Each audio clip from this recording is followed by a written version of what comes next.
I love that little lady's voice. Okay, guys. So hopefully everyone had a happy new year and got through the holiday season all right. And yeah, I appreciate you guys showing up for the team Zoom, and always, I like to go through the topics and concerns or questions or things that you guys maybe just want a chance to chat about. But as always, I come in with a little bit of an agenda as well, and hopefully you can take away at least one thing from it.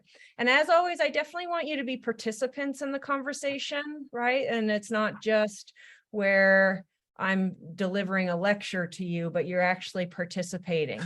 And I'm going to go ahead here, if I can figure out how to share my screen, share screen. Okay, let's see. Share screen. Can everybody see that? It's just a little Google Docs. Everyone can see it. Go ahead and nod if you can see it or you can't see it. Everyone can see it? Okay, yes. So the topic that I picked tonight was in timing of, we're all trying to plan our race season, right? And we're all looking at the calendar ahead, as well as I got some questions about wanting to understand training blocks and those kinds of things. So we're going to go over just a little bit of what that looks like, how I see it, and I want your input as well, what you understand, questions you have, things that you think of, those kinds of things. So when we look at the year, how I look at the year as a coach is we have our main races. So you have your absolute A race, and I talked to you guys about picking your A race, and maybe there'll be a couple on the calendar as well, right? Or we have like a primary race season. And I like to work backwards. You'll see throughout your year, I always post it in your training logs where I'll make little marks that say 20 weeks out, 16 weeks out, 12 weeks out, 8 weeks out, 4 weeks out. So those are very specific blocks in my mind that work from the main part of the year, right? Where we want to peak and have our peak fitness and our peak performance. And we work backwards from that. So when you're looking at designing your race season, we say, okay, I'm trying to figure out where that A race is going to be. You always want to be taking into account things like, what does my life look like in those blocks? How much am I able to actually apply to training properly in those blocks towards my races? What does my weather look like? So for example, if you're going to plan an early season Ironman, that might mean, okay, I'm going to need some road time, right? Because if you have an early season Ironman and we can't get out on the road, now that's a lot of trainer time, which is okay. However, you need to be aware of those kinds of things. So as you look at your race season and you say, okay, in relationship to, what my life looks like, do I have a busy social period of time, a busy work period of time? Do I have periods of time that the weather is better or not? Where should I be planning these key periods of where I'm going to be putting in the blocks of training that matter the most towards my race? So everyone following me so far there? Mm-hmm. Everyone's good? Okay. So that's how you want to really look at it. I really look at it, and it depends on the athlete, right? So depending on how long you've been in the sport, how many years of training you have under your belt, how you respond to training, right? If you hold on to fitness for a very long period of time, it takes you a long time to build fitness, all of these things are taken into account. But when we're outside of 20 weeks of your main race calendar, that is truly really off season, right? You're really, really far away from your race, and there's lots of flexibility to be quite out of shape at that time. However, I do recommend that in that time, for most people, keeping it ticking over somewhat, it might be a variety of different things that you're doing, is really important. It's really important for injury prevention and as you come back, and especially the older we get. When we have big chunks of time where we don't do anything in relationship to swim, bike, and run, the longer it takes to come back. Okay. And there's more risk of injury. The older we get, the harder it is to come back up to the level that we were at, as well as even surpass. Like all of us, we like to see progress, right, from where we were the last time. But if we take these huge chunks of time off, then seeing that progress becomes a little bit harder, as well as we're setting ourselves up for maybe risk of injury, that type of thing. So 20 weeks and greater out is that period of time where you might say, okay, maybe I'm doing some rest.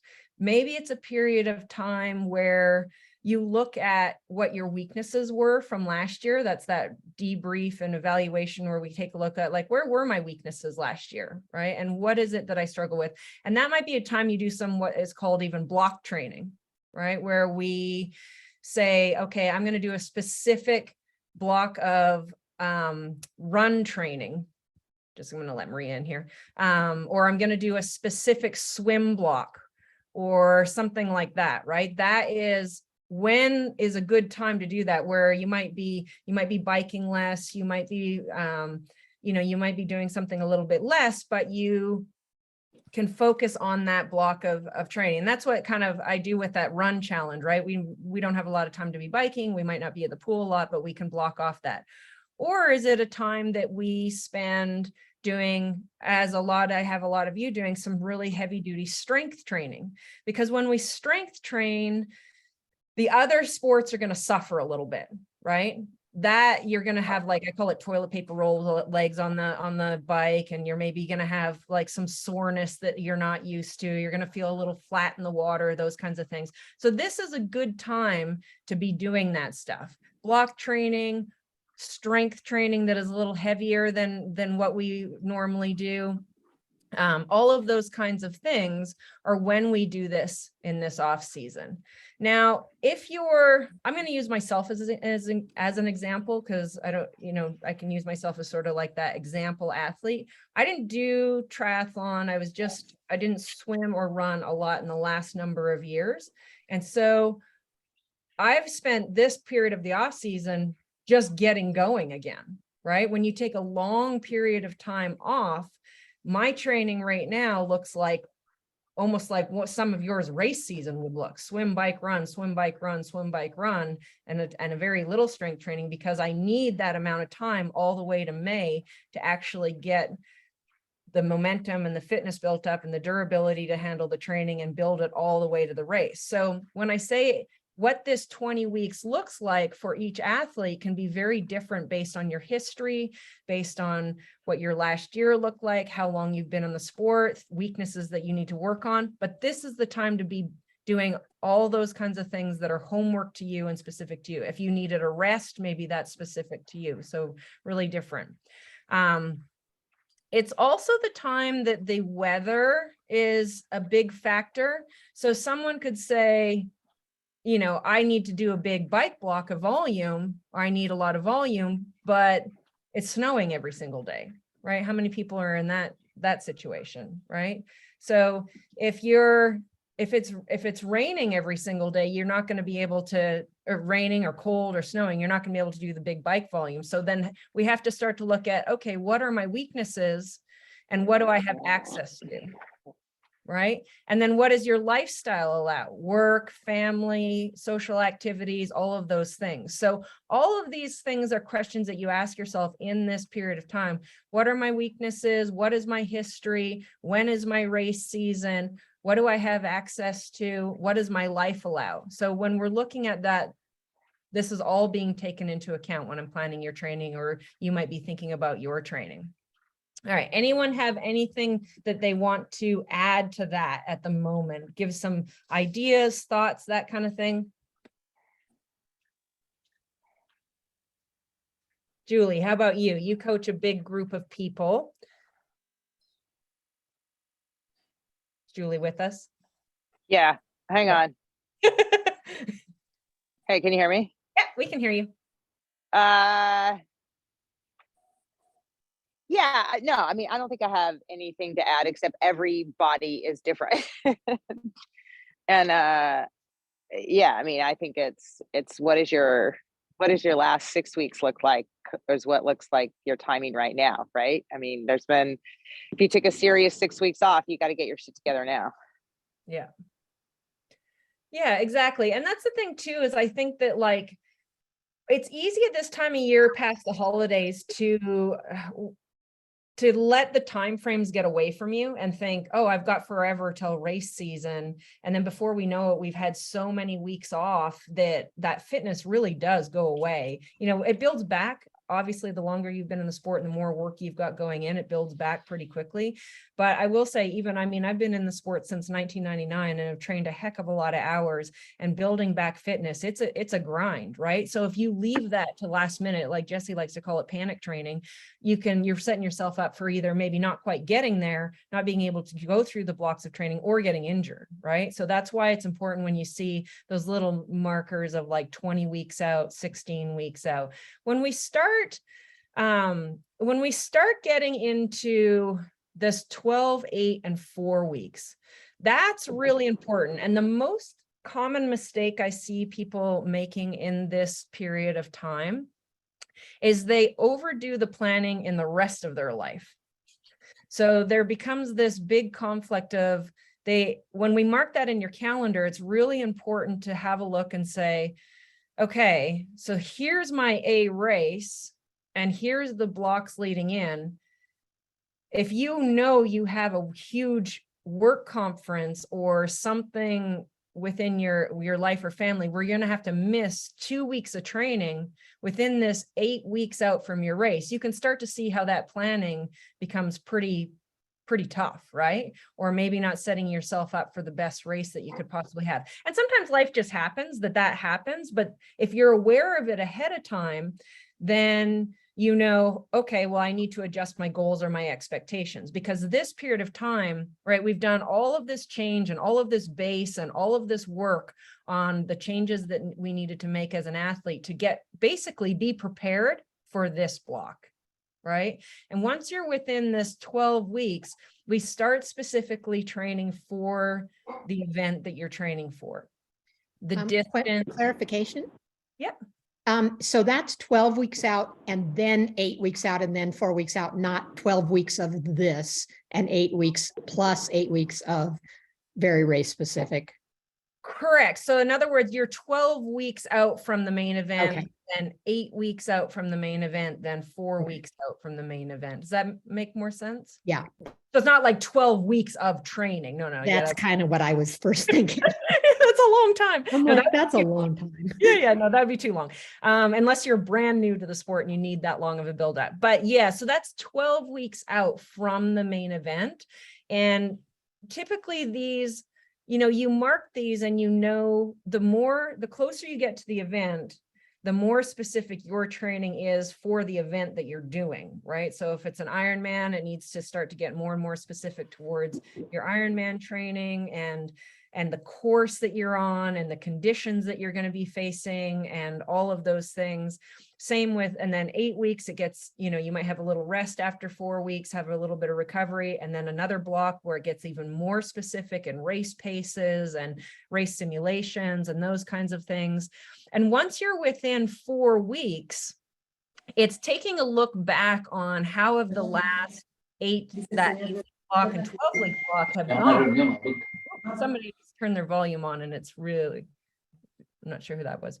Thank you. So once you're in that, you're looking back at how did this block go? Did we get sick? Were we dealing with an injury? Did we miss some sessions that we weren't able to hit? And then you fine tune that very specifically so that we can come into form on that race day. And that's why it's tricky. If you want to actually map out the exact training, you have a good idea of what it's going to look like. You know what the blocks need to look like in terms of the athlete, but setting it out too far in advance every single session, as you all know, life happens, right? There needs to be a little bit of, hey, how did we respond to this training? Did something come up? Did I miss a number of sessions? And now we've got to change that. So those very clearly outlined weeks are good for you to know what's coming up and organize your life around it and know how the intensity is going to be changing and evolving. However, we adapt it based on how the training actually went.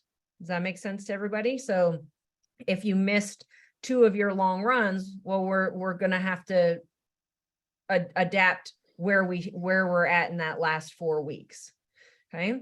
In that last 4 weeks is where the taper comes in. And that depends on the athlete, the distance of the race, you know, how you taper, travel, all of those things. So the taper is very unique to each person and how they adapt, how they rest up well. Because the whole idea of tapering is you want to be fit, but you want to be mentally and physically fresh.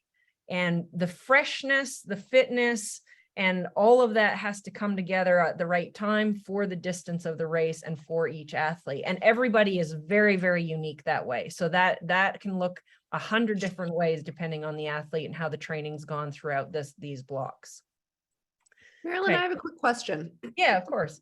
So let's say, I mean, from my own personal example, I know I have a week in June that I won't be able to train. I'll be hiking and doing non-triathlon stuff. Yep. Knowing that week this far out, is there a way to augment the training beforehand so that you can kind of factor in that known quantity so that you still get a good output, or as close as possible, good output during that other bit once I get back? Exactly. Yep. So you can do that where, and that's why it's so important when I tell you guys, like at this time of year, send me your race schedules and your travel calendars and all the other events that you've got going on, because that's exactly what I'm trying to plan. So if we know you've got a week worth of hiking, I mean, you're going to be active that week, but we could plan that into being one of your more recovery weeks. And we place the key training like the 2 weeks before, or maybe even the 10 days before, to be very specific and very hard. And then that's like more of a recovery period for you. And then you get you can step right back into focus training towards your event. So yes, and that's why, you know, planning this stuff as far out as now is important. And you see those markers come up in your training peaks, 4 weeks, 8 weeks, 12 weeks, 16 weeks, 20 weeks. So. Did I answer your question, Danny?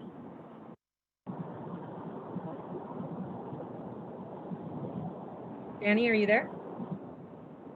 Yeah, we're all good. That's great. Yeah.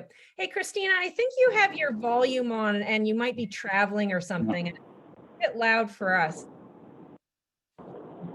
Can you turn your microphone off? Yep, let me see if I can get it to turn off. Sorry, I thought it was off. No, that's okay. Thank you. Sorry about that.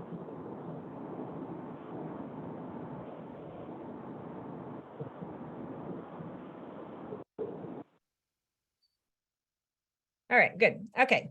Thanks, guys. So the next thing that I wanted to sort of walk you guys through a little bit here is there's some different ways to go about things. And as you all know, I'm a really, really big fan of consistency over time. And the reason I'm a huge fan of that is because that suits most of our lives, right? If you don't have a job and you don't do anything else and you don't have family and all you do is train and race, it might look differently that you have huge blocks of training and then massive recovery periods because you have 100% focus towards training. And what I mean by that is it might be where you train, 32, 35 hours a week in and week out for 8 weeks. And then you have like a small recovery period or something like that, or you're able to put in these massive chunks of volume and then have super compensation, rest and recovery. But that's not reality for most of us, right? Most of us have work and we have family and we have other hobbies we do and we have friends and we have social lives and we have all of these things. So the important thing to do with that is take a look at how do we make the most use of the time that you have and have that consistently roll week in and week out, those hours. So if you have 12 hours, you have 13 hours, you have 15 hours, you have 20 hours, everybody's unique and different in what they have in their lives. And you match that according to the length of the event that you're doing and what you have. Some people, if they're racing sprint distance shorter, might only need 5 or 6 hours of training a week, or maybe 10 hours of training a week. If you're racing an Ironman, you need a lot more hours. So making sure that the distance of the event that you're picking and the time commitment that you have available, that those match. And then being able to roll that consistently week after week. and you change small changes of intensity or periodization of what you're working on within those blocks of training is how I like to approach it. So what you do in that week might look very different, but the actual total number of hours and pattern of consistency that you know you can repeat in your life will add up over time and build fitness on top of fitness on top of fitness, right? And that is a system that I have found to be the most successful for most athletes for a long period of time. I mean, I've been coaching since 2001, and a lot of athletes through that time, and seen that focus work for many, many athletes. So it's something that I really, really believe in, that changing the training stimuli within the blocks of training as you go towards your race, but having that staple routine that you can rely on and know that that's what you can get week after week after week after week. And maybe there's a week where rest comes in on its own, right? Like a travel week, or like you said, Danny, right? Like all of a sudden there's a week you're gone hiking, or there's, you know, a week with work that is busy. And so those chunks of rest, they happen organically in most people's lives. They just, or family things come up, or so having that consistent week, and then just the organically, okay, it happened.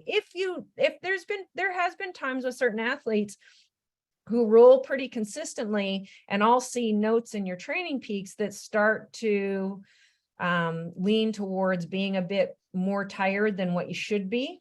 And that's when all of a sudden you'll see something change, where I'll put a couple of rest days, or I'll adjust the volume or intensity, or maybe we're not quite responding the way that we thought. So it changes just a little bit. And that's my job as a coach, to be watching that stuff all the time and say, hey, no, you need to hold back a little here, or no, I need to push you forward through this, that kind of thing. So that is, that's something that I really believe in. I also think that it's important for athletes over the age of really 28, 29, like 30 and up.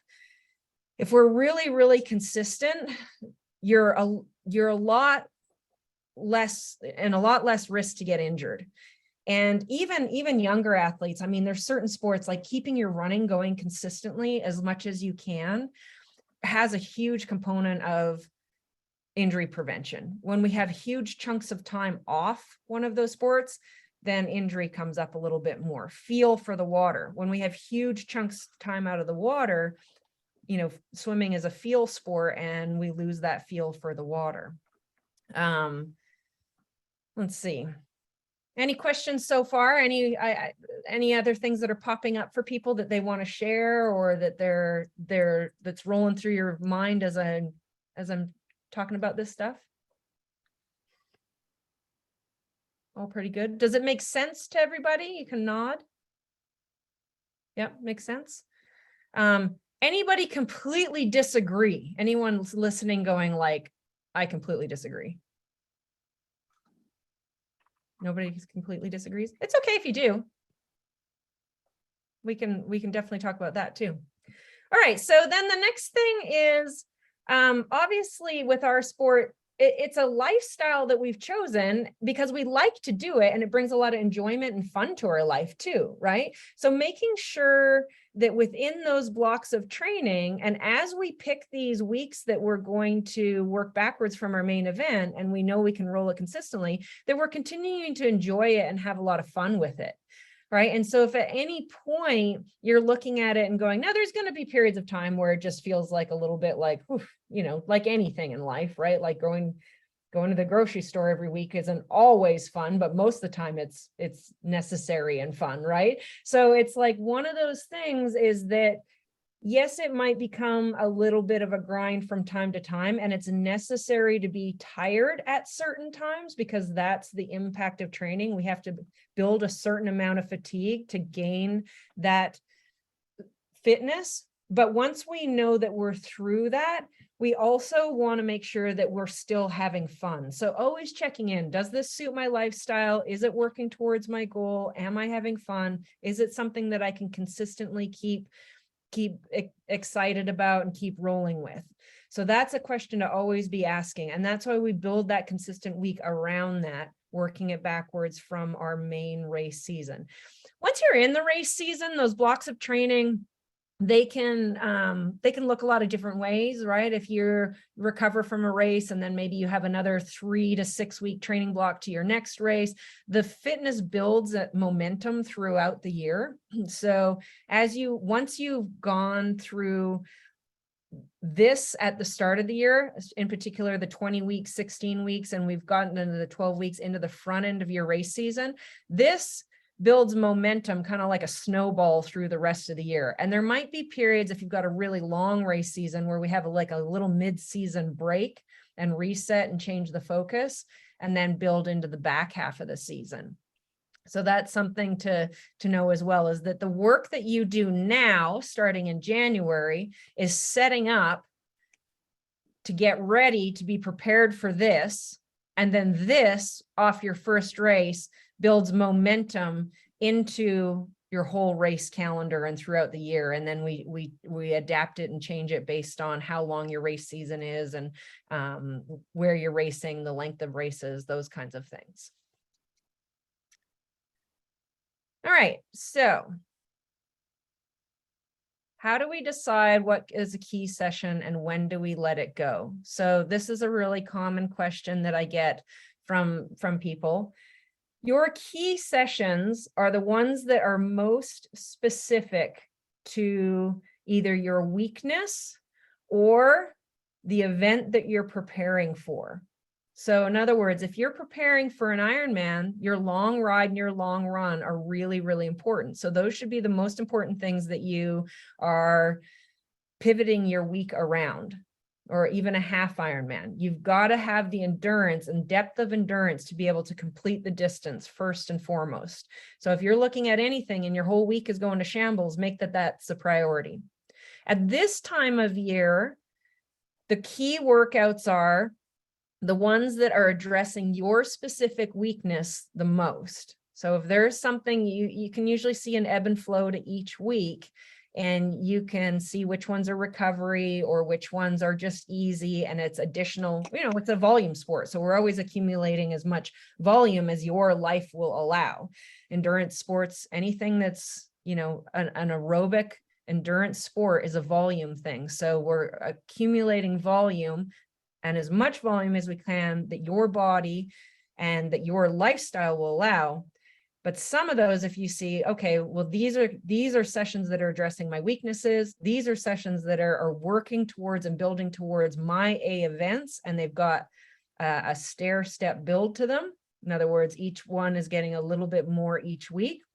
And the other ones are just sessions that are creating that consistency in volume that we're going to slowly tick away and build over time. Each year it gets to be a little bit more, or each, as the year goes on, that kind of thing. And so when you see, okay, I don't have time for that easy 30-minute jog, but this big gear bike is really important because I need the sport specific strength on the bike, and I need that volume on the bike right now, but that easy jog, I can probably let that go if I'm really, really strapped for time, right? This time of year, if your weakness is, and we're targeting it in the gym, and you have to decide between the gym and a run, you probably at this time of year, because we know that 20 weeks out, way outside this race zone, the gym is going to be the more important session to get that day. If you're like, oh, I have an easy spin or an easy run, and the gym, I only have time for one today. The gym is what we're working on right now to improve my strength and my power and my durability and all of these things. So I'm going to get that gym session. Ideally, our lives go perfectly and we're able to get all the sessions, but if we can't, which is normal, and that happens to everyone, that's how we start to choose, right? So, any questions on that as far as looking at sessions, looking at the week, and trying to figure out, if I have to miss something, how do I choose? Yeah, I have a question. So it's the examples. So the easy, like the short runs, or an easier session is pretty obvious. Yeah.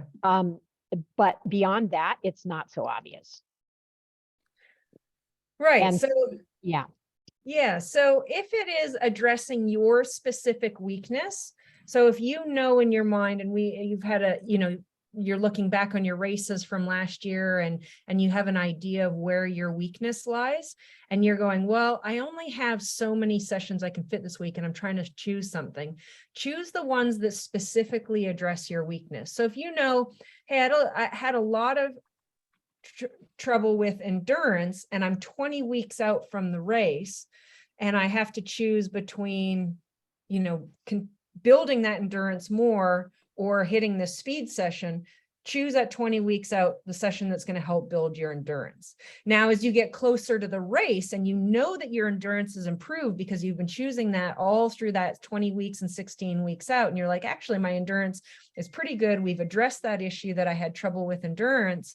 And now I'm getting within 8 weeks of my race. You want to pick those fast, hard sessions that are really specific to the speed that you're going to need for your race. And you might let that endurance, that, the aerobic endurance session go a little bit if your race is short and fast and hard. That answer the question okay? Yeah. Yeah, so that's, that's how in a perfect world, we have the ability to get all the sessions all the time, but that's not, for most people. I know that we have a massive amount of guilt over that sometimes, but you shouldn't. That's normal life.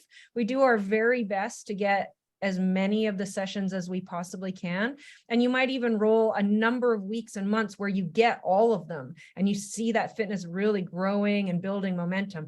But when they are missed a little here and there, making those choices, you can base it off, hey, where am I in relationship to these 4 weeks, 8 weeks, 12 weeks, 16 weeks, 20 weeks out from my race? And where am I as far as working on my weakness? So always, as we get closer to the race and you see those markers, you're choosing the ones that are specific to your race. When we're far away, you're choosing ones that are specific to your weakness when you're making those choices. And as far as if you're thinking like, should I move the session around in the week? You guys all know that I always say, like, reach out anytime. I can help you adjust your training. I can make it so that it's, number one, my biggest concern with moving training is always injury and making sure that you're getting the correct training response from session to session. So at any time, it's okay if we say, okay, need to move the session to tomorrow, no big deal, unless moving it tomorrow means it's going to cause, let's say, for example, you do a track workout and then the next day, it wasn't supposed to be the next day, but now it is, there's another really hard run. We just know we wouldn't want to run really hard 2 days in a row, right? That would be possibly a recipe for injury. So it's certain little things that the rhythm and timing of specific workouts. Another thing that I'll see a common mistake is stacking strength too much.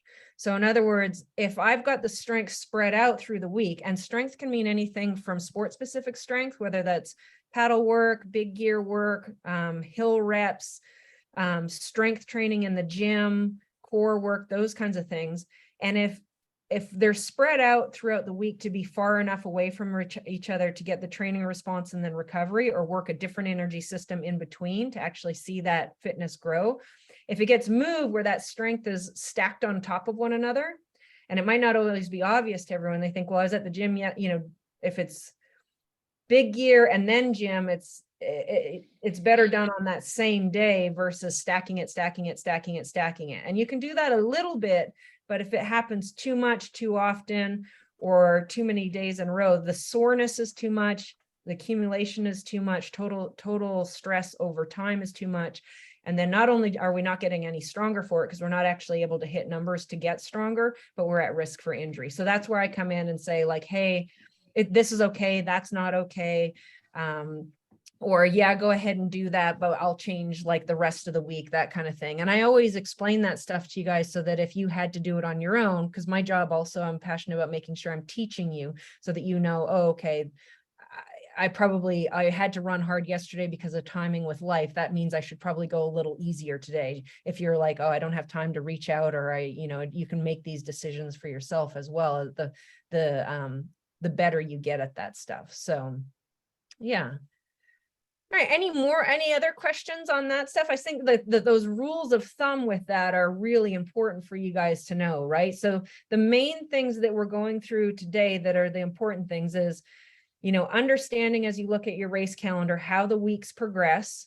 How do you match your life within these training blocks to set yourself up for the most success for your events? And then figuring out what your weeks and your life looks like so that you can consistently pull that off as close as possible every single week throughout the year.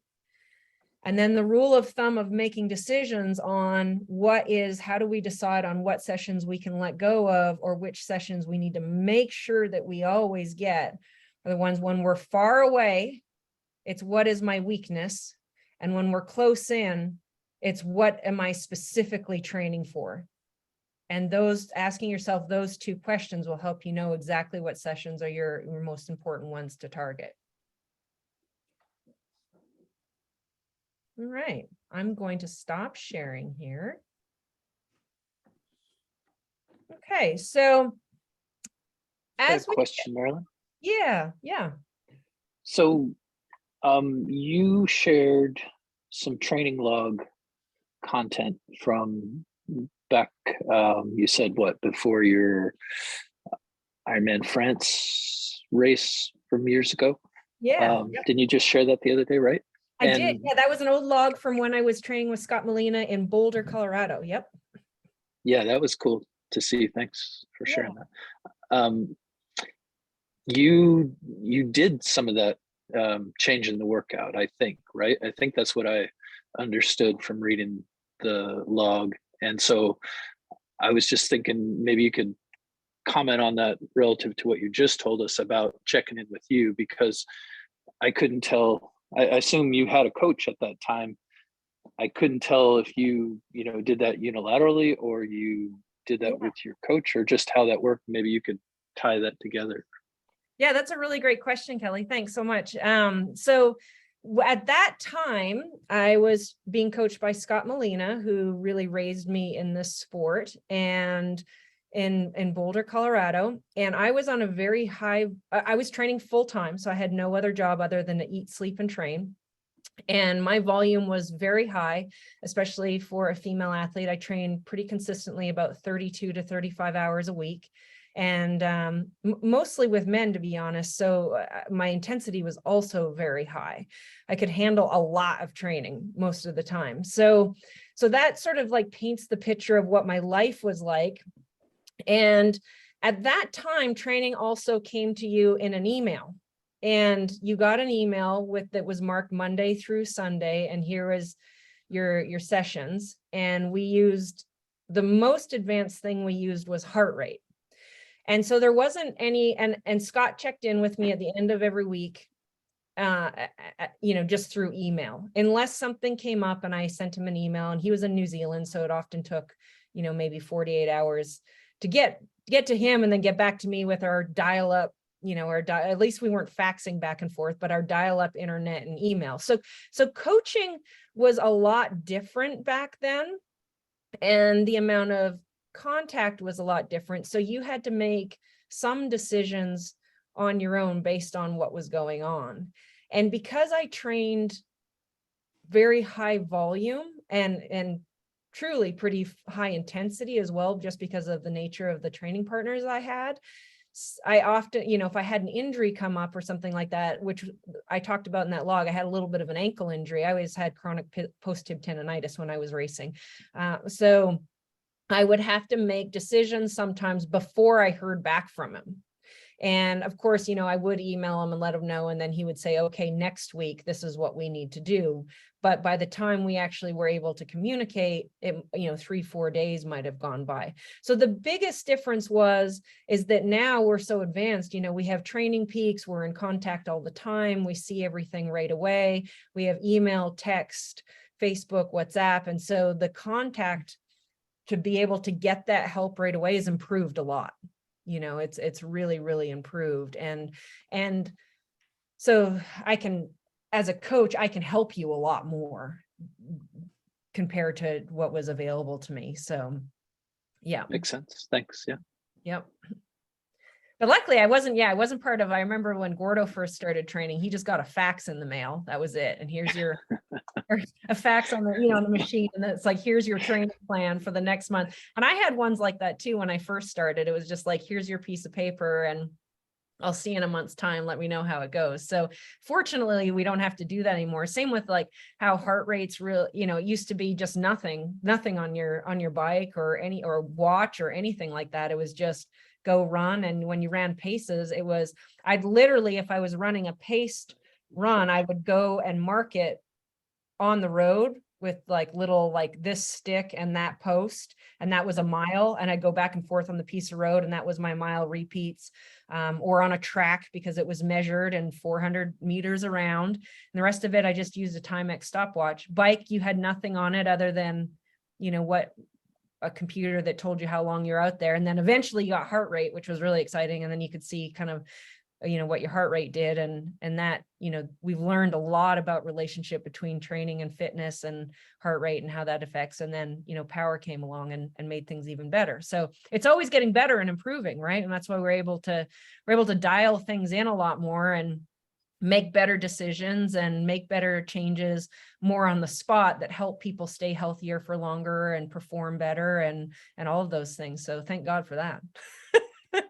Yeah. Anyone else with that stuff? Yeah, Alex? I have a different question. What's the difference between race specific and very race specific? Is it time, effort, race pace? I don't know. Even the routes, the elevation of the routes. What's the difference between those two? Yeah, so really good. So the biggest difference is, in my mind as a coach, is adjusting that 4 weeks based on how the athlete has responded to that 8 and 12 weeks. So if the athlete has been responding perfectly to exactly the way that the training is going, there might be a little bit of, whether I'm holding you back just a little bit and saying like, hey, it's like holding the reins back on a racehorse, saying like, we need to save this best card for race day. And it just fine tuning those sessions and letting the fitness sort of hold and maintain and making sure that you don't get injured, that you don't get sick, that you're staying really specific, like you say, on the terrain, the conditions, dialing in nutrition, like all the very specifics that are going to make you successful on race day without spending that ticket. Because I've seen so many athletes do their very best performance when you're not mounted that well 2 weeks out from their actual race. So you've got to really fine tune that. Now, if the training hasn't gone exactly the way we want, and we're looking at it and going, okay, we've got 4 weeks here to adjust things to make sure, because 4 weeks is plenty of time to get a training response. If that lasts the 4 weeks previous and the 4 weeks previous that, if some things have been missed due to any circumstances, you've still got enough time with 4 weeks into the race to touch on those and build them and get to your race with more fitness and still rest and race well. So it's really, really about, when it says very specific, it's really about what has gone on for that athlete in those previous 8 weeks before. And then you dial it in just exactly so that you're ready to go. And yeah, and really bringing in those things like, if it's a really, really hot race, are we doing more heat acclimatation stuff? Are we, on terrain that is a little bit more, if you train mostly inside, and we are lacking a number of rides that we need to get outside to get used to, handling the bike, the road surface, the conditions, that kind of stuff. Like, do we need to get out on the road a little bit more? Like, that is the period of time that we have to get really dialed in on what am I going to be facing race day conditions wise. Yeah. Okay. Yep. All right. Anybody else with any questions? Or thoughts, ideas, feedback, all of the above? Anything from there? Okay, guys. So go ahead. Yeah, Sheila? Yeah, I have a question, and it might be somewhat specific to me, although probably bike racers encounter the same. But I have two little mini race blocks where I have back-to-back races. Yeah. And so one of the questions is, are you, I haven't encountered this really before in coaching with you. So are you gonna, do you still prepare by doing back-to-back hard sessions, or is that, where's the balance between getting me injured and being Yeah. able to successfully do these back-to-back efforts? Yeah, so bridging two main races together is a really, it's an art form for sure. And it is absolutely dependent on how the athlete recovers and responds to training. It also depends. So ideally, the training block leading into that race block is where all of the fitness for that race block is made. So those weeks leading in, or you're building a huge, massive amount of fitness to know that you're going to need to hold on to it right through to the last race.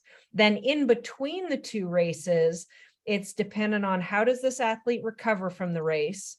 How quickly do they lose fitness? Do we need to touch just a little on certain energy systems to keep them fit enough, sharp enough, firing on all cylinders, and recover, and then come into that next race without too much loss of fitness, right? But not so tired or come up with an injury or something like that. And so there's, over the years, depending on the length of race, so for short course racing in particular, quite often athletes can gain fitness from one race to the next. And so they do a huge amount of training leading in, and then they come into that first race with a little bit smaller taper, race that first race, gain some fitness from that race. Recovery is the primary focus after that first race. Like I say, just touching on the specific energy systems that allow you to race fast again, and then go race again. Especially short course, being a little fresher is better. Long course being a little bit fitter is more important. Short course being a little fresher is important. In both cases, when you're bridging races, the work that you do for the number of weeks before is the fitness that you carry into both of those events. And then it's just an art of bridging the two races together in between. Yeah. Yeah, and it's different. I've helped people bridge Ironmans back to back. And funny enough, 1 week apart is actually works really well, even though those they're really long, hard events. And the worst time for bridging Ironmans back to back is like 3 weeks, because it's you have to recover, but there's not really a long enough time to build another block of training. So, but it's long enough to lose a heck of a lot of fitness. So you're looking at those kinds of things all the time. For short course, it's a little bit easier because the race isn't as long.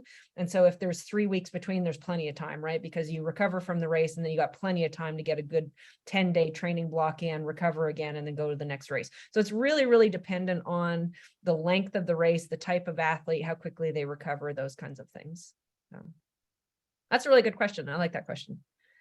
All right, well, so awesome stuff, guys. Hopefully you learned a little something as far as when you take a look at your race calendar for the year and you're planning things, that gives you a little bit of feedback on how we plan things from the race season backwards, and what to focus on, how to plan your lives, how to make it work so that you're still having fun, what my beliefs are and what I found work over a long period of time. And hopefully we can take all that forward and have another kick-ass season. So yeah, thanks for showing up.